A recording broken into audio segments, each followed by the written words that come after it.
I'll brutally dump him after he proposes. Cassie's voice rang out, sharp and dripping with amusement. The whole table erupted in laughter. My fiancée, the woman I was about to propose to, mocking me like I was some pathetic joke. I stood there, unseen in the shadowed corner of the bar, gripping my phone so tightly it might snap in half. She didn't know I was listening. She didn't know that everything, the lies, the deceit, the betrayal, was about to come crashing down on her. One of her friends, a blonde with too much lipstick, gasped between giggles. Cassie, you're a savage. Cassie smirked, swirling her drink. Please, the guy is a total bore. He's sweet, sure, but God, his face when I dump him? It'll be priceless. I'll let him get down on one knee first, just to make it hurt more. I felt something inside me snap. She had no idea. She had no ing idea that I was standing right behind her. I leaned in, just enough for my breath to brush against her ear, and whispered, "That hilarious enough for you, sweetheart?" Her body went rigid. The color drained from her face. Her laughter died in her throat as she turned around, her eyes wide with pure, unfiltered horror. This was it. This was the moment everything changed. Cassie blinked fast, like her brain was scrambling to process what was happening. Her friends went silent. The guy sitting next to her, some cocky, broad-shouldered prick, just leaned back, smirking, waiting to see how this was going to unfold. I let the silence stretch. Let her sit in the wreckage of her own words. Then, slowly, I lifted my phone and pressed play. Her own voice filled the space between us. I'll brutally dump him after he proposes. Her mouth opened, but nothing came out. Her friends shifted in their seats, uncomfortable now that their little joke wasn't so funny anymore. The blonde took a sip of her drink like she wanted to disappear. Cassie finally managed to find her voice. Ethan, Shut up. My voice was calm. Too calm. Her lip trembled, but then, like the snake she was, she switched tactics. This is ridiculous. You're spying on me now. She let out a fake laugh, glancing around like I was the crazy one here. Oh my God, you're so insecure. I just stared at her. So that's your angle? Gaslighting? Cute. She scoffed, but her eyes flickered with panic. She knew she was cornered. The guy next to her finally spoke up. Damn, dude. That's rough. He was grinning, enjoying the show. Cassie shot him a look, then turned back to me with her best sweet, innocent expression. Babe, you know I was just joking, right? She reached for my hand like she could smooth this over. Come on, let's talk. I pulled my hand away so fast it was insulting. Don't touch me. She flinched, and for the first time, I saw it. The crack in her confidence. She was losing control, and she knew it. Her friends were quiet now. No one was laughing anymore. I exhaled, shoving my phone back in my pocket. You know what? You're right. I met her eyes, let her feel the weight of every word. This is hilarious. Then, without another glance, I turned and walked out. Cassie scrambled after me. Ethan, wait. I kept walking. She grabbed my arm, desperate now. Okay. I messed up. But you're seriously gonna walk away over a stupid joke? I yanked my arm free. It's not a joke if you meant every word. She shook her head, still trying to spin it, still trying to manipulate. Babe, I was drunk. You can't take everything so seriously. I turned to face her. You weren't drunk. You were just being yourself. Her mouth snapped shut.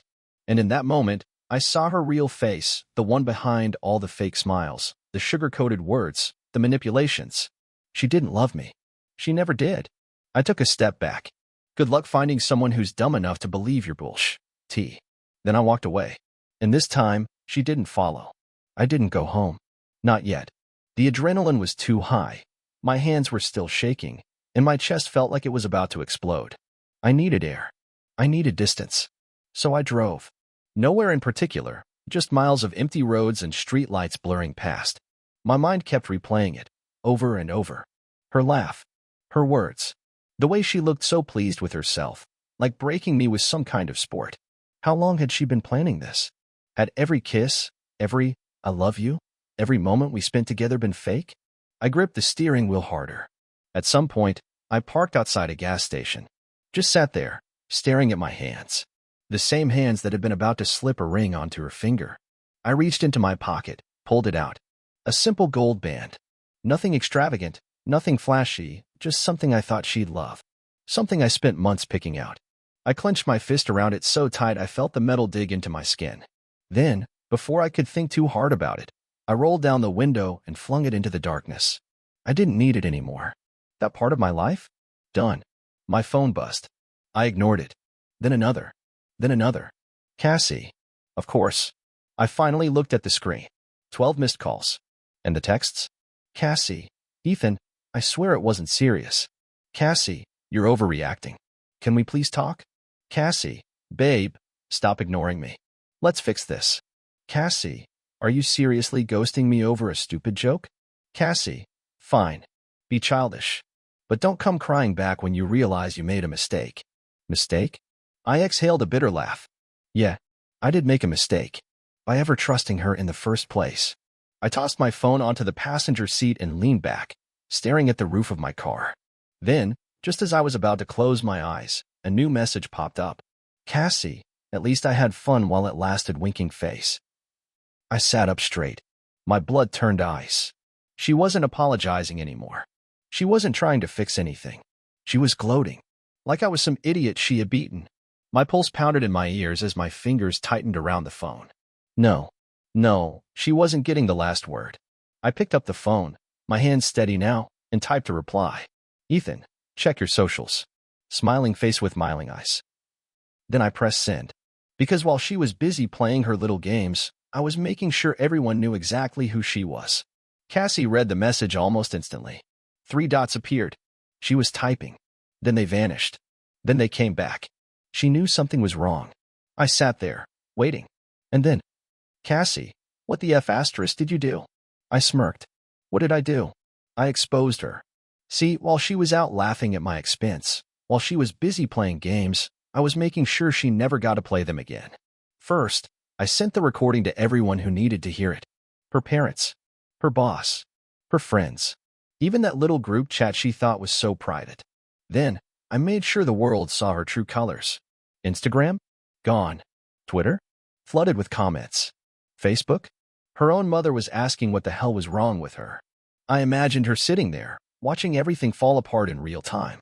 Panicking. Trying to delete posts, block people, come up with some pathetic excuse. But it was too late. She wanted a game? I just ended it. My phone started ringing again. I let it ring. Then, finally, I answered. The second I picked up, she screamed into the phone. You ruined my F asterisk asterisk asterisk ing life. I held the phone away from my ear, letting her rant. Do you have any idea what you just did? My job, my family, Ethan, what the F asterisk asterisk asterisk is wrong with you? I waited. Let her go on. Then, when she finally ran out of steam, I said one word. Good. Silence. Then, quieter now, almost shaking. You can't just... I can. I cut her off. And I did. Another pause. Then she switched tactics. Ethan, please. Her voice softened, dripping with fake regret. I was drunk. I wasn't thinking. You know I love you. I just said stupid SHT to impress my friends. That's all. I laughed. Actually laughed. Cassie, you weren't drunk, I said. You were just being yourself. And then I hung up, blocked her number. And just like that, she was nothing. The silence after hanging up felt different. Not empty. Not heavy. Just clean. For the first time in years, there wasn't a knot in my stomach. There wasn't the nagging voice in the back of my head making excuses for her. No more wondering if I was crazy. No more questioning if I was being too sensitive. She was gone. I sat there for a few minutes, staring at my reflection in the windshield. I looked different. Maybe it was the exhaustion catching up with me, or maybe it was the weight that had finally lifted off my chest. Then my phone buzzed again. A new number. I knew who it was before I even read the message. You think you won? You just made the biggest mistake of your life. Watch your back. I smiled. She was still trying to play. I took a deep breath, stretched my arms, and typed back one last message. Good luck with that. Smiling face with smiling eyes. Then I blocked that number too. Let her scream into the void. Let her panic. Let her try to pick up the pieces of her shattered little world. It had nothing to do with me anymore. I turned on the engine and pulled out of the gas station. My apartment wasn't far.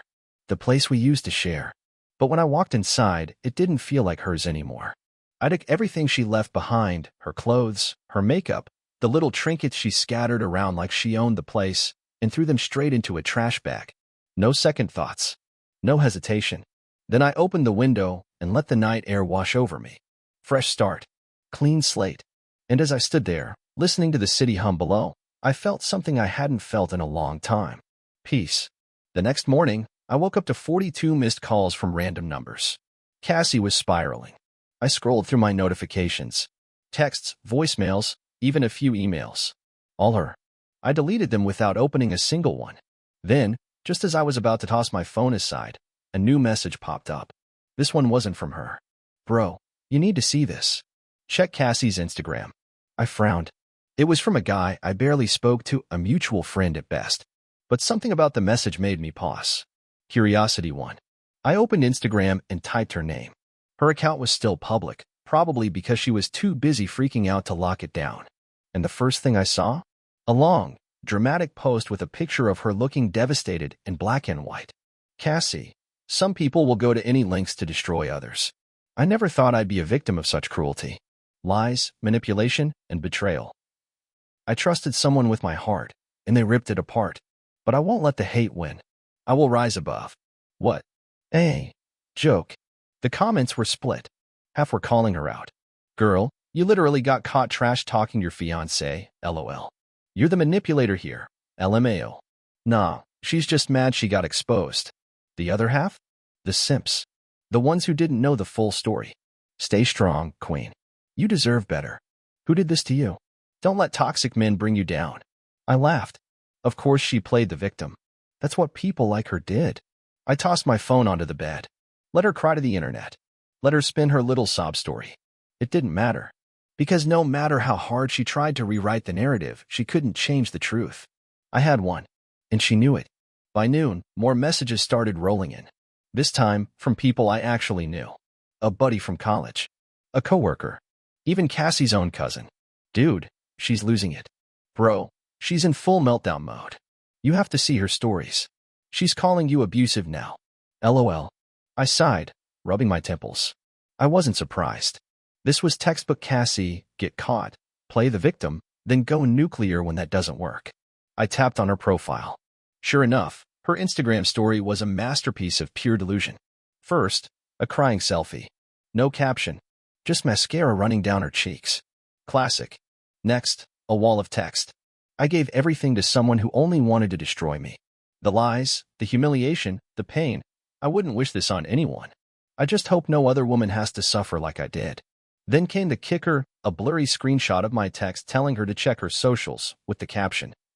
Proof of his threats. I actually burst out laughing. I had to give her credit. She didn't just double down. She went all in. But here was the problem. She had no idea how much worse it was about to get. Because while she was busy playing victim on Instagram, her secret messages had already been leaked. One of her so-called friends, probably one of the ones at the bar, had enough of her SHT and sent me screenshots. Cassie, texting the guy she was sitting with that night. Cassie, LOL, he actually thought I loved him. Cassie, I should have started cheating sooner. I wasted years. Cassie, whatever, I'll just play sad and make sure everyone turns against him. I stared at my screen, shaking my head. This wasn't just betrayal. This wasn't just manipulation. This was pure evil. And now, everyone was about to see it. I didn't even have to do anything. By the time I checked my phone again, the internet had already done the work for me. Someone, I had no idea who, maybe one of her so-called friends, leaked the screenshots. Not just to me. Not just to a group chat. Everywhere. Twitter. Reddit. Even Facebook. Cassie's texts, her real words, her real plans, were spreading like wildfire. The comments? Brutal. LMAO, she really tried to play victim while texting this SHT? Imagine being this much of a psychopath. Did she really think she'd get away with it? I clicked back to her Instagram. Her crying selfie was gone. Her wall of text? Deleted. Her victim act?